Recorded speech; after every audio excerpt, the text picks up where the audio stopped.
¿Qué tal estás? Bienvenido al vídeo donde vamos a resumir la historia de España durante el primer tercio del siglo XIX. Centraremos en concreto nuestra atención en la Guerra de la Independencia, la elaboración y aprobación de la primera Constitución de la historia de España, la de Cádiz en 1812, y por último hablaremos del reinado de Fernando VII, de las etapas de ese reinado en concreto, sexenio absolutista, trienio liberal y década ominosa. ¡Comenzamos!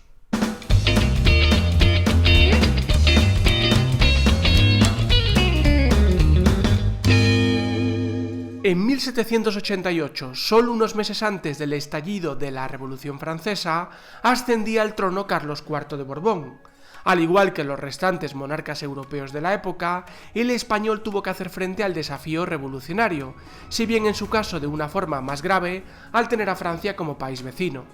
Aún así, España no declaró la guerra a la Convención hasta que se llevó a término la ejecución de Luis XVI. En ese conflicto, después de una serie de victorias iniciales, los españoles terminaron siendo derrotados, viéndose obligados a firmar el Tratado de San Ildefonso en 1796. En virtud de este acuerdo, Carlos IV y el directorio francés, pues la etapa de la Convención había llegado a su término, se comprometieron a coordinar sus esfuerzos militares para hacer frente al poderío británico.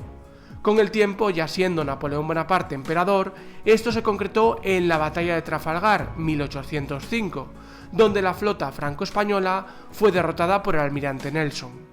Como sabemos, ese acontecimiento marcó el inicio del bloqueo continental, así como del proyecto de invasión de Portugal pactado por Francia y España en el Tratado de Fontainebleau de 1807.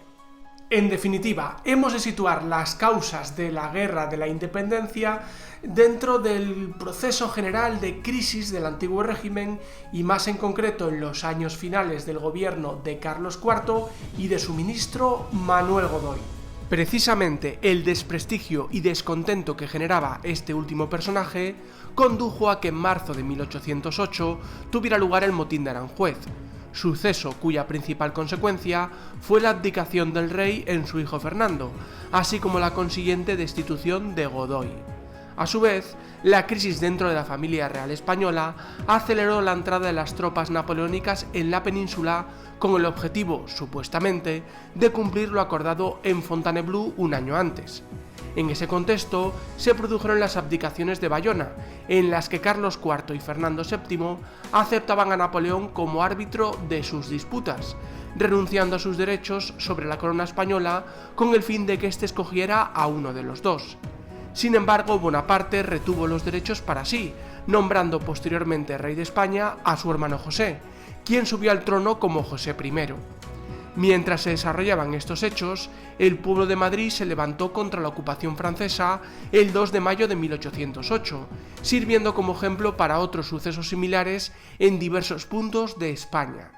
La guerra se planteó en varios escenarios: la guerrilla, la resistencia de las ciudades, los sitios, y las operaciones militares del ejército anglo-español.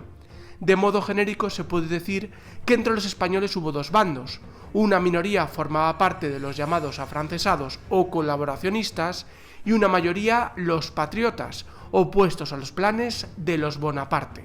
En el inicio de la guerra, el ejército español logró derrotar a los napoleónicos en la batalla de Bailén.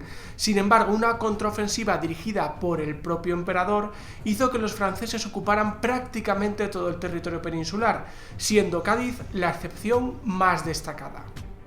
El desplazamiento en 1810 de buena parte del ejército invasor a la campaña de Rusia permitió que las tropas anglo-españolas se reorganizaran y comenzaran a recuperar el territorio perdido. Como consecuencia de las derrotas de Napoleón en Europa, el avance de los patriotas se intensificó a partir de 1812, hasta el punto de vencer en Arapiles, Vitoria y San Marcial a los franceses, quienes acabaron siendo expulsados de suelo peninsular. En 1813, Napoleón se vio obligado a firmar el Tratado de Valensay, que suponía el final de la guerra y el retorno a España del rey Fernando VII.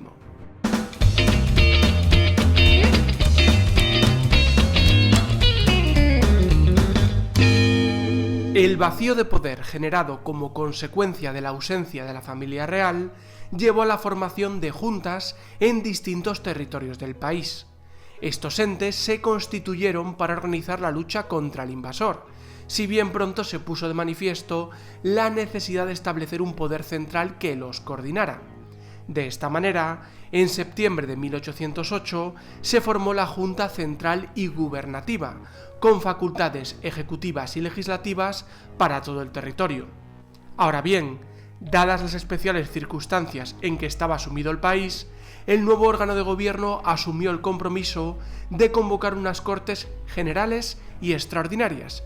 Finalmente, estas se reunieron en Cádiz en 1810 y tras año y medio de reuniones promulgaron una constitución el 19 de marzo de 1812, día de San José, por eso se le conoce como la Pepa.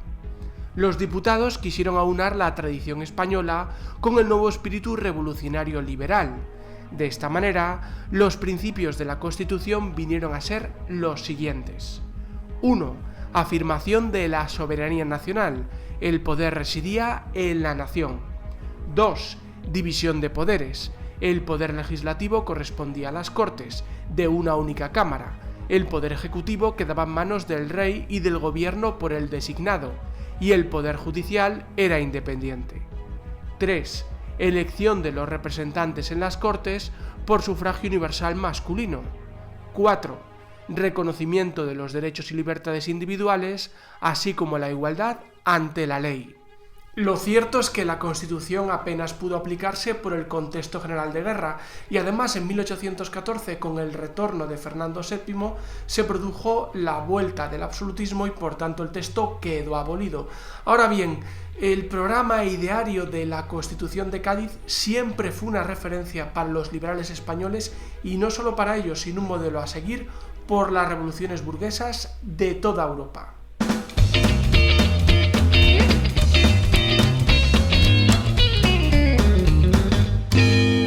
En el reinado de Fernando VII cabe distinguir tres etapas: el sexenio absolutista, 1814-1820, el trienio liberal, 1820-1823, y la década ominosa, 1823-1833. Cada una de ellas guarda relación con el régimen político imperante en el país, siendo clara manifestación de la lucha entre liberales y absolutistas que se vivía no solo en España, sino en la Europa de la época. Como su nombre indica, el sexenio absolutista, inaugurado en 1814, estuvo marcado por la supresión de la obra liberal de Cádiz.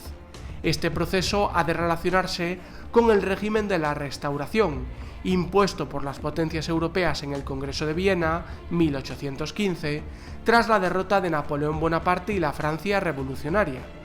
Una vez finalizada la Guerra de la Independencia y firmado el Tratado de Valensay, 1813, Fernando VII regresó a España. Sin embargo, no aceptó las reformas liberales, sino que restauró el absolutismo y persiguió a todas aquellas personas que de un modo u otro habían participado en la obra legislativa de Cádiz. De hecho, se puede hablar en ese momento del primer exilio de la historia contemporánea de España.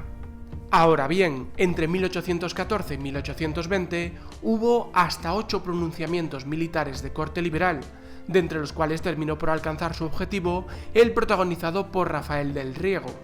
De esta manera, Fernando VII no tuvo más remedio que jurar la Constitución de 1812 y formar un gobierno integrado por destacados liberales.